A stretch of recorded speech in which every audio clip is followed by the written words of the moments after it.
ધગધગતી ગરમીમાં ઠંડક મેળવવા લોકો નદી કે નહેરમાં નહાવા માટે જતા હોય છે।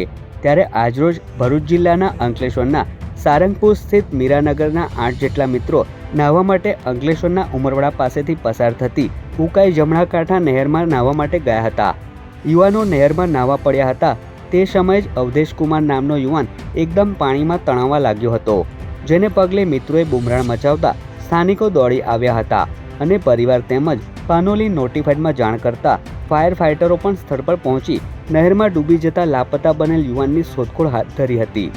ફાયર વિભાગે સતત 5 થી 6 કલાકની શોધખોળ કર્યા બાદ યુવાનનો મૃતદેહ નહેરમાંથી જ મળી આવ્યો હતો। તો બીજી તરફ યુવાનનું મોત નીપજતા પરિવારમાં ગમગીની છવાઈ હતી। બનાવ અંગે પાનોલી પોલીસે વધુ તપાસ હાથ ધરી છે।